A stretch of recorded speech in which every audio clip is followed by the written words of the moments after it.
puedo oír el mundo. El mundo allá abajo es solo un hormiguero mudo, un mar de bocas que se abren para gritar insultos que no llegan a mis oídos. El sonido me fue arrebatado hace mucho tiempo por el repicar furioso de mis únicas amigas, las campanas. María, Jacqueline, la gran Immanuel. Ellas me dejaron sordo, pero a cambio me dieron un hogar. Yo soy Quasimodo, el monstruo, el campanero, el ser deforme de un solo ojo, espalda torcida y piernas torpes, que camina entre las gárgolas como una más de ellas. Para vosotros quizás solo sea un cuento, una sombra en una película donde los monstruos son amables y los finales son felices. Pero la verdad está grabada en la piedra fría de mi madre, la Catedral de Notre Dame. Ella es mi madre.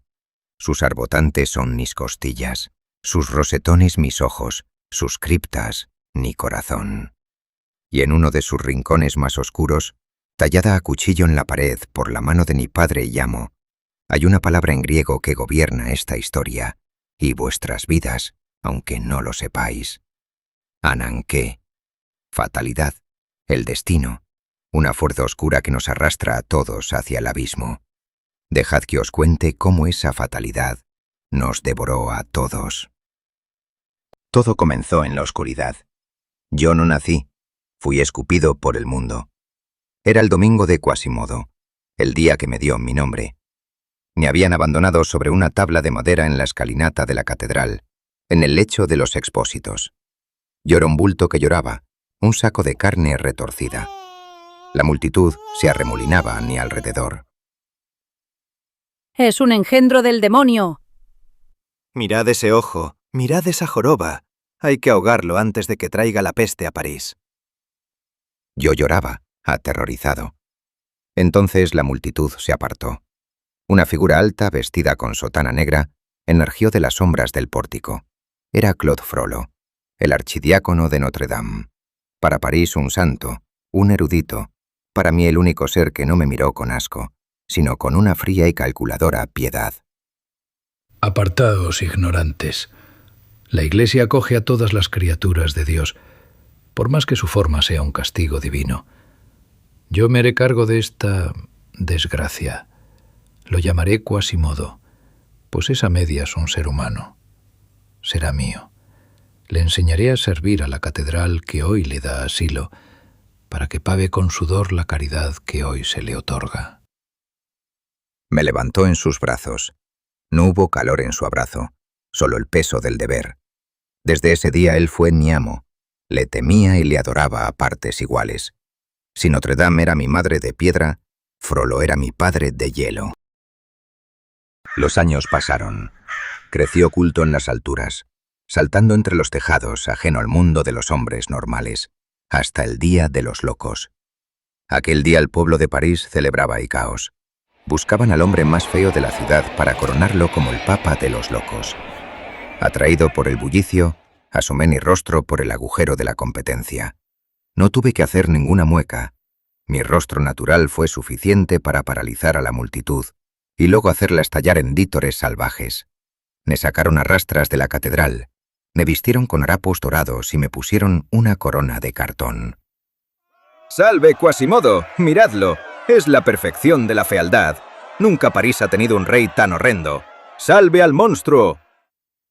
Por un instante, un solo y efímero instante, mi pecho se hinchó. No me estaban apedreando, me estaban aplaudiendo. Creí en mi inocencia que me aceptaban. Soy el rey. Susurré viendo un mar de cabezas inclinándose ante mí. Pero la ilusión se rompió cuando vi su mirada. Frollo apareció entre la multitud. Sus ojos estaban llenos de furia y desprecio. Me arrebató el cetro de madera y rompió mi corona.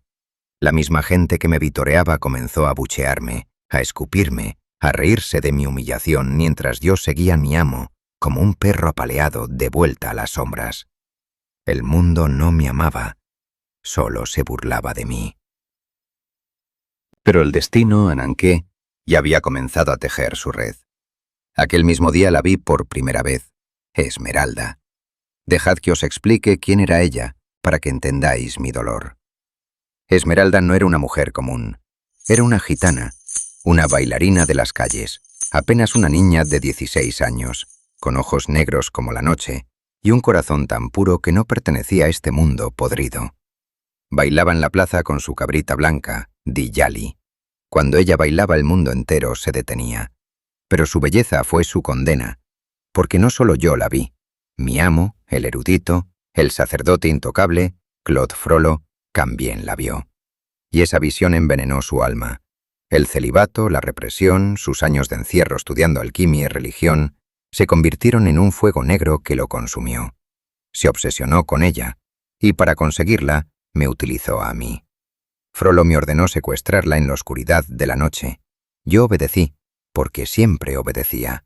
Pero fuimos interceptados por la guardia del rey. Y aquí es donde entra en nuestra tragedia el capitán Febo de Chateaupers. Febo. Vosotros que habéis visto los cuentos creeréis que era un héroe. No. Febo era un soldado vanidoso, un mujeriego de corazón hueco, egoísta y cruel, envuelto en una armadura brillante.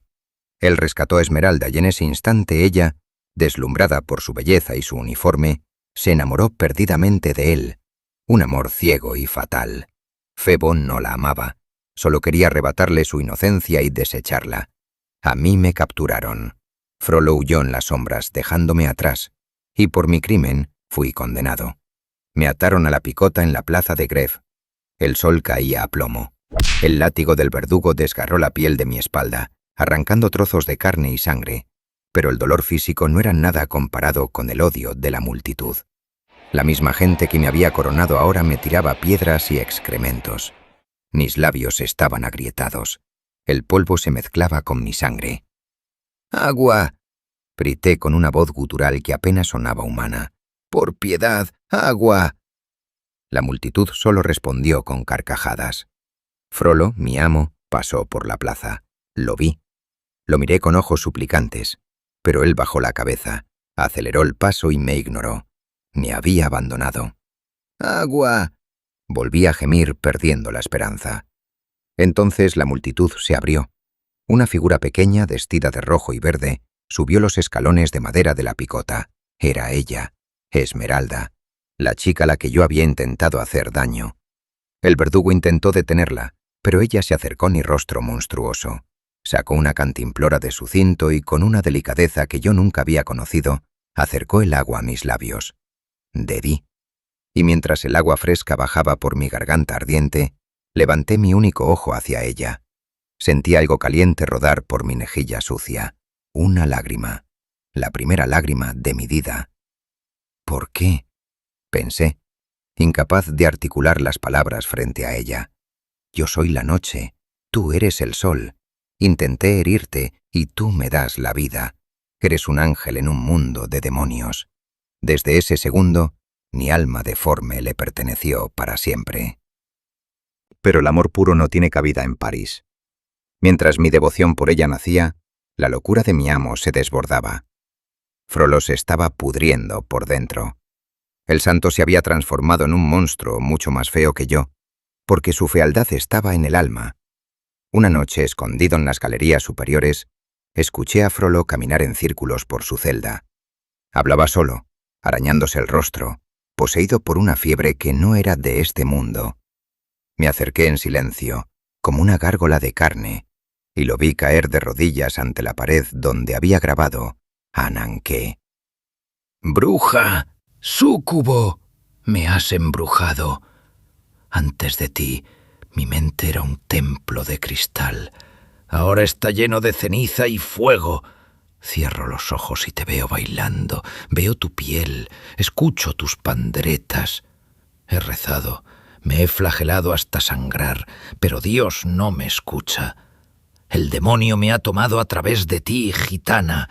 Si no puedes ser mía, si no vas a salvarme de este infierno, entonces arderemos juntos. Te destruiré, Esmeralda, te destruiré antes de dejar que otro hombre te toque». Escuchar a mi amo así me heló la sangre. El hombre que me enseñó a temer a Dios, ahora le declaraba la guerra por el cuerpo de una mujer. Esa misma noche la fatalidad apretó su nudo. Febo, el capitán vanidoso, Había citado a Esmeralda en una taberna de mala muerte. Ella fue temblando de amor e inocencia. Pero Frollo los había seguido, oculto bajo una capa negra, fundiéndose con las sombras de la habitación. Febo arrinconó a Esmeralda.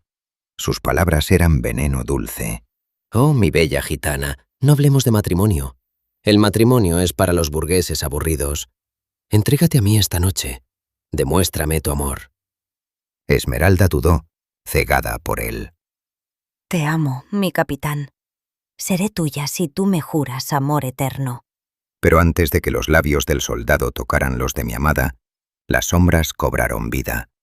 Frollo, ciego de celos y rabia, saltó desde la oscuridad con una daga brillando a la luz de las velas. Nadie te tendrá, rugió el sacerdote en su mente, aunque sus labios no emitieron sonido. La hoja se hundió profundamente en la espalda de Febo. El capitán cayó al suelo, gravemente herido, en un charco de su propia sangre. Esmeralda se desmayó por el terror. Frollo, cobarde como la oscuridad que lo habitaba, saltó por la ventana y huyó en la noche, dejando a la niña inconsciente junto al cuerpo que él mismo había apuñalado. Cuando la guardia llegó, solo encontraron a una joven gitana junto al arma del crimen, el escenario perfecto para acusarla de un asesinato que no cometió. La acusaron de asesinato y de brujería. En los sótanos del Palacio de Justicia, donde la luz del sol jamás se atreve a entrar, la entregaron al verdugo. Tomaron su pequeño pie, el mismo que bailaba y llenaba de luz la plaza, y lo encerraron en la bota. Al primer golpe de la cuña, al primer crujido bárbaro contra sus huesos, mi ángel no pudo resistirlo. El dolor le arrancó una confesión falsa. Confesó todo lo que querían oír, solo para que el hierro se detuviera. Frollo observó el juicio desde las sombras. Él sabía la verdad, porque él era el asesino. En la inmundicia de las mazmorras le dio su ultimátum envenenado. Ámame, entrégate a mí y te salvaré. Recházame y morirás. Pero Esmeralda, fiel a su corazón purísimo, eligió la muerte antes que tocar las manos del hombre que la aterrorizaba. Pero lo más cruel de esta fatalidad no fue la locura de mi amo. Fue el silencio de Febo. El capitán no murió. Su herida sanó rápido. Él sabía que Esmeralda era inocente, él vio la sombra de Frollo. Pero el honor de un soldado vanidoso vale más que la vida de una gitana. Sobrevivió y volvió con su prima rica, olvidando a la niña que iba a la horca por un crimen que no cometió. Su cobardía fue la verdadera sentencia de muerte. Llegó el día. El patíbulo estaba levantado frente a las puertas de mi madre de piedra. Esmeralda, vestida con una camisa blanca, pálida y temblorosa, esperaba con la soga al cuello. Frollo observaba desde una galería con los ojos inyectados en sangre. Yo estaba arriba, en la galería de los reyes. No podía permitir que la luz de mi mundo se apagara. Agarré la cuerda de la campana más gruesa y me lancé al vacío. Volé sobre las cabezas de la multitud atónita. Con un solo brazo, arranqué a Esmeralda de las manos del verdugo antes de que la escotilla se abriera. Aterricé con ella en mi hombro, detrás de las puertas sagradas de Notre Dame, un lugar donde la ley civil no tenía jurisdicción. La levanté en alto, hacia la plaza, y con unos pulmones que llevaban años acumulando silencio, rugí con una voz que hizo temblar las vidrieras. ¡Santuario! ¡Santuario! ¡Santuario! La multitud retrocedió. Frollo palideció. Ella estaba a salvo. Bajo el manto de la catedral, nadie podía tocarla. Pasé años sin usar la lengua más que para gruñir a los curiosos. Pero con ella quería ser hombre. La instalé en mi rincón más seguro, le traje comida que ella apenas tocaba, y la veía apartar la mirada con horror cada vez que yo me acercaba. Mi cara es un insulto para su belleza. No mires, soy una gárgola. Toma este silbato, si tienes miedo, sopla. Mis oídos están muertos para el mundo, pero este sonido es lo único que mis campanas no han podido matar. Yo vendré, siempre vendré. Por un breve tiempo hubo paz, pero Ananké no descansa. Los vagabundos de París, los hermanos de sangre de Esmeralda de la Corte de los Milagros, creyeron que la Iglesia la ejecutaría e iniciaron un ataque masivo contra Notre Dame para liberarla. Era una noche sin luna. Miles de antorchas rodearon la plaza. Yo vi a la turba armada con picos y espadas acercándose a las puertas. No entendí que venían a salvarla. Creí que venían a colgarla. Creí que París venía a arrebatarme lo único que yo había amado. Y así yo, Quasimodo, me convertí en un ejército de un solo hombre. Desde las torres desaté el infierno.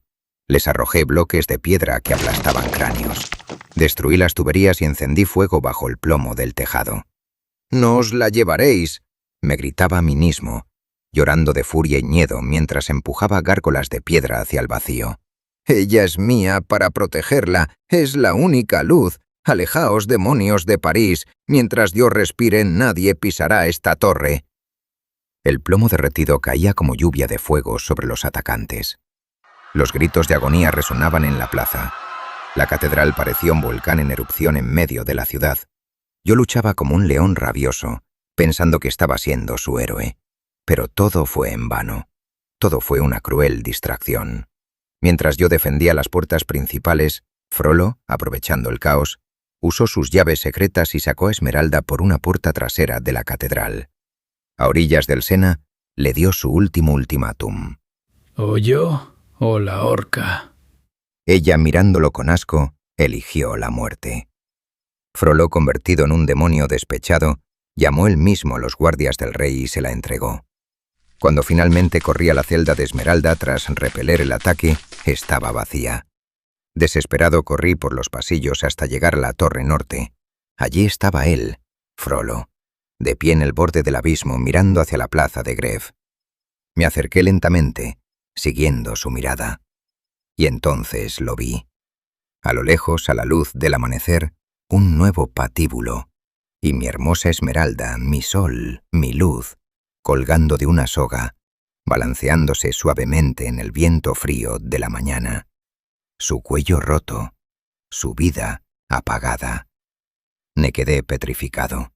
El mundo se detuvo, y en medio de ese silencio sepulcral, escuché un sonido que me desgarró el alma más que la muerte misma. Frollo se estaba riendo. Una risa seca, histérica, demoníaca. El hombre santo reía al ver el cadáver de la mujer que no pudo poseer. Algo se quebró dentro de mí. Los años de sumisión, el terror reverencial hacia mi amo, las cadenas de gratitud por haberme recogido de niño, todo se hizo polvo. Ya no era su perro. Ahora yo era la venganza. Avancé en silencio detrás de él. «Tú hiciste esto», susurré con una voz que sonaba como piedra triturada. Frollo se giró, pero fue demasiado tarde. Puse mis dos enormes manos sobre su espalda y con toda la fuerza de mi monstruosa naturaleza lo empujé hacia el abismo. Frollo gritó. Trató de agarrarse a una gárgola, resbaló, quedó colgando por un segundo, suplicándome con la mirada. Yo no hice nada. Lo vi caer y aplastarse contra el pavimento de la plaza, su cráneo destrozado junto a las puertas de la iglesia que profanó con su lujuria. Miré el cuerpo sin vida de mi amo abajo. Luego miré a lo lejos el cuerpo colgado de Esmeralda. Sollocé, cayendo de rodillas, golpeando el plomo del tejado con mis puños ensangrentados. He ahí todo lo que he amado. Nadie me volvió a ver en Notre Dame. Desaparecí esa misma mañana. No podía vivir donde ella había muerto. Meses después, en la fosa común de Montfaucon, donde arrojaban los cadáveres de los criminales ejecutados, encontraron algo extraño. Entre los huesos anónimos, la podredumbre y la tierra oscura, yacían dos esqueletos. Uno era el de una mujer joven, con restos de un vestido blanco. El otro era el esqueleto de un ser contrahecho, con la columna vertebral retorcida y una pierna más corta que la otra. Mis huesos estaban fuertemente abrazados a los de ella. Estaban tan entrelazados que cuando intentaron separarnos para llevársela, mi esqueleto, convertido en polvo, se deshizo en el viento. Porque la fatalidad nos destruyó en la vida, pero en la muerte En la oscuridad silenciosa bajo la tierra de París, por fin, fui suyo. Y nadie nos volvió a separar.